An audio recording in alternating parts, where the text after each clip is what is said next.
Sometimes you just want to watch a movie that is simple and fun. And I'm going to discuss a movie just like that in this video. So let's get it.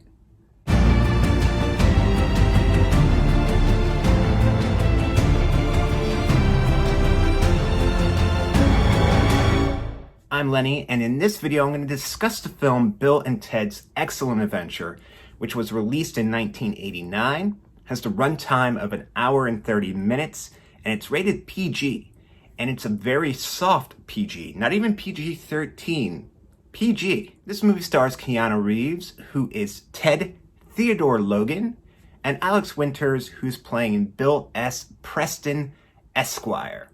Bill and Ted have been lifelong friends, childhood friends. They live in San Dimas, California, and they go to San Dimas High.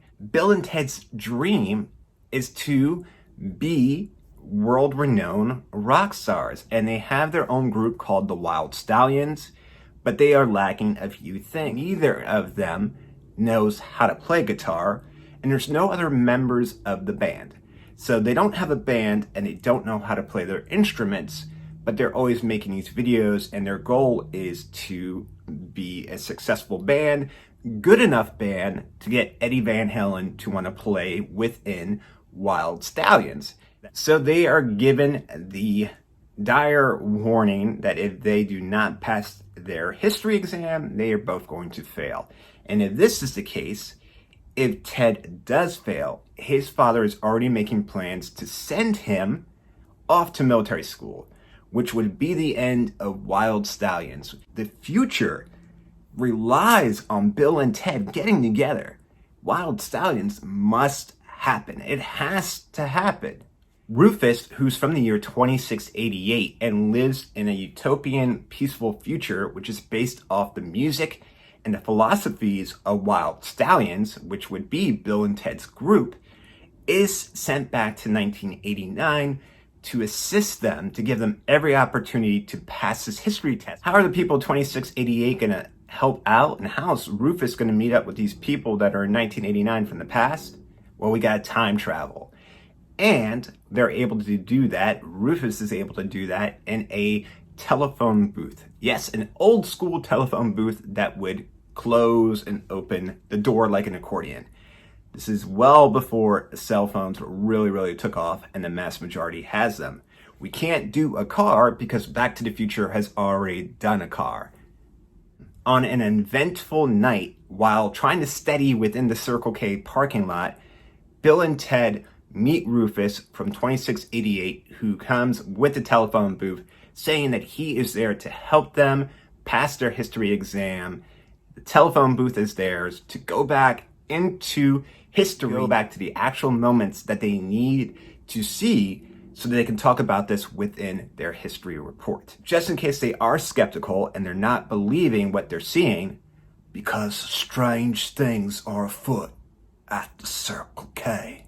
Bill and Ted from the future come back to tell Bill and Ted that are still at the Circle K that they should trust Rufus and that they should go on this adventure, say hi to the princesses, and oh Ted, don't forget to wind your watch. Bill and Ted use the time machine phone booth to go back to different moments in history to actually see and interact with the people that they need to study and give a report on. On the list of people that they are going to get, we have Napoleon, Billy the Kid, and Socrates, who they call the old wise dude, Socrates. For bonus extra credit, they also go back and grab Joan of Arc, Genghis Khan, Sigmund Freud, Abraham Lincoln, and Ludwig Beethoven. Very briefly and quickly during their time travel adventures, they actually go back to medieval times and save princesses who are going to be in an arranged marriage. They run into the king. The king and his guards grab them. The king's like, put them in the Iron Maiden. Excellent. Execute them.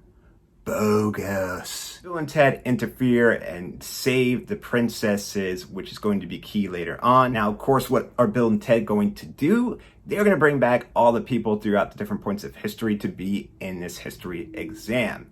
And after briefly losing everybody within the mall showing them around San Dimas. Bill and Ted begin their report. Everyone chimes in from the different time periods and different eras.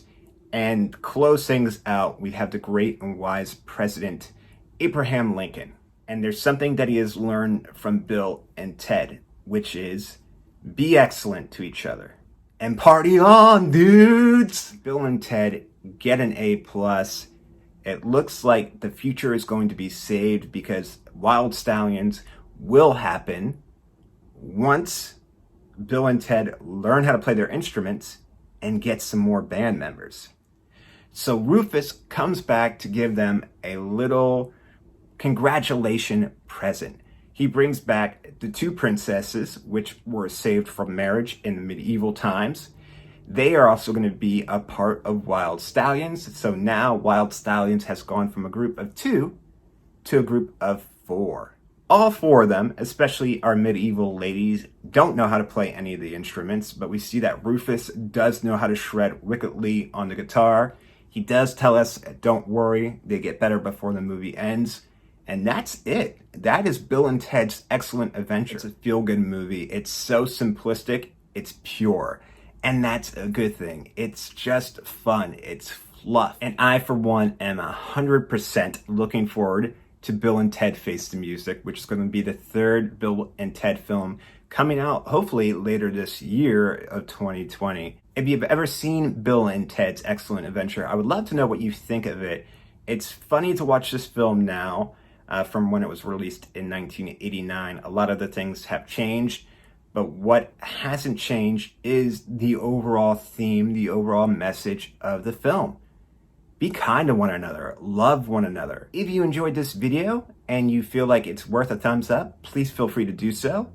And feel free to hit the YouTube logo down in the corner and you'll get a notification anytime I upload a new video. As always, I want to say thank you so much for watching this video.